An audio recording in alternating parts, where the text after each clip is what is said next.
Right, hello guys, DJ Bagpuss here and welcome to my match preview of England's final World Cup group game in Group G, and this is the big one. It's England up against Belgium, England's third and final World Cup group game, and this is the preview where I'm going to be dissecting and analysing all of the big talking points, giving my prediction to the team news and all of that razzle dazzle. I can't be too loud because most of the people in my house are sleeping at the time of recording this video, and DJ Bagpuss Music Moments is on the way. It's going to be the next video after my match review. I promise you I'm kind of right at the final stages of editing that video, but in the meantime let's continue this World Cup and just basically football content on my channel with this match preview, and it's going to be very short, very snappy, and let's just jump straight into this because England are not doing too badly at the moment. You know, they're looking very, very promising, and you know, we're not getting carried away, but it certainly is encouraging going into kind of the final group tournament with two wins behind and under our belt. You know, in the last World Cup we didn't even get a win in our group stage,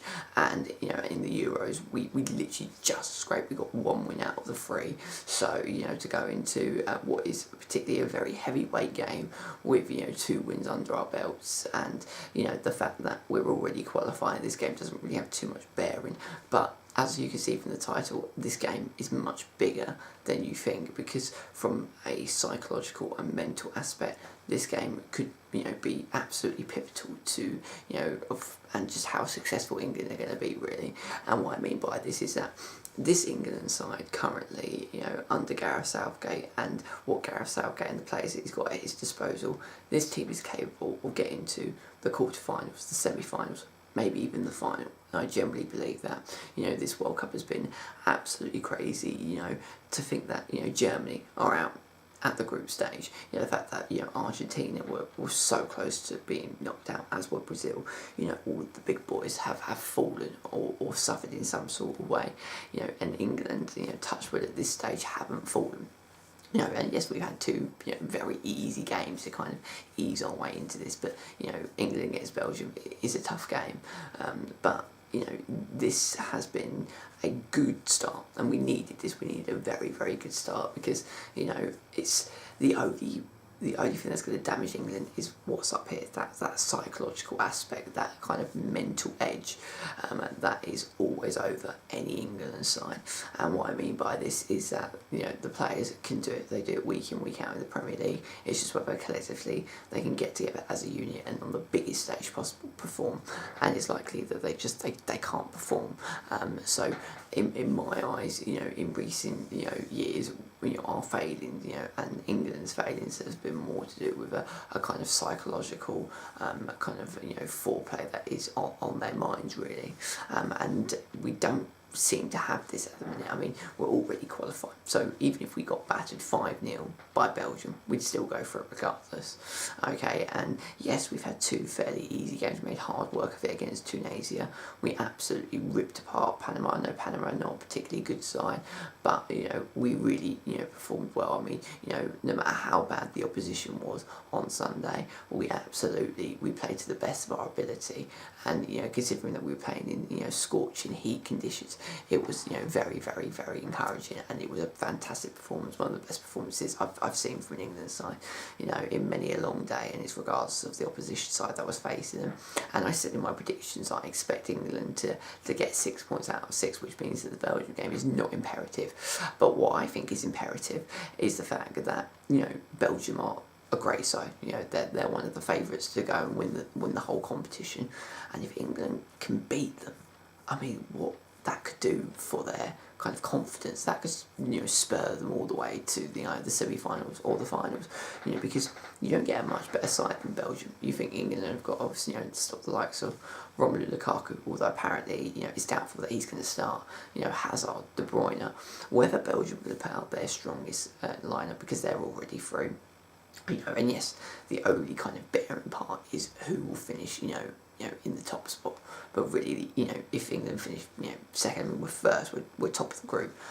Even though we've got the same amount of goals scored, and we've also conceded the same amount of goals as Belgium. So we've scored the same amount and conceded the same amount, as Belgium have as well. So we're just top at the minute. There's a reason why we're top. I think it's because if they don't do it, it's not alphabetically. I just think it's the way that the tables kind of work out at the minute. I mean, a draw, I think, tomorrow would mean that we would finish top. So, you know, even a draw would be a great result.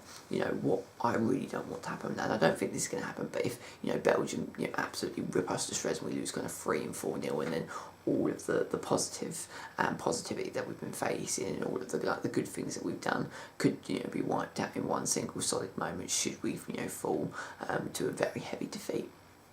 So that's important, and what is important is just this is going to be England's first real test, not only under Gareth Southgate but also at this World Cup tournament, because they're going to have some difficult knockout games. You know it. You know the World Cup gets tougher. You know you could say that, you know, we didn't really, you know, ride our luck because we deserved to easily come and comfortably beat, you know, Tunisia, but we left it late to do that. Obviously, we beat Panama pretty comfortably, but, you know, from now the competition is just going to get tougher and tougher and tougher. So, you know, hopefully England can put in a good performance, and even if we, you know, we lost 1-0, but we put in the likes of, you know, the performances that we've seen in the 2 previous group games, in my eyes that will be, you know, deemed as a success. And the prediction that I'm going with is, I'm going to say that this is going to be a draw. I can see this being like a 2-2, which again I'd take a draw as long as we don't lose and lose badly. You know, I'd happily take that as well. You know, what's going to be interesting is what Belgium side is going to be fielded. Is it going to be Belgium's strongest lineup? Is Gareth Southgate going to play our strongest lineup, or is he going to, you know, include the likes of, you know, Rashford, Welbeck, players that, you know, haven't, you know, started yet? Is he going to give them time and a little bit of, you know, space to get out and, you know, show Gareth exactly what they can do before the knockout stages begin? Or does he want to keep, you know, consistency and keep the same team that's been, you know, absolutely, you know, ripping teams, you know, ripping particularly Tunisia and Panama to shreds? Harry Kane's got to start. That's an absolute cert. He's in kind of the form of his life at the minute. So that's going to be very, very interesting, and kind of all of these questions will not be answered until we get the team sheet.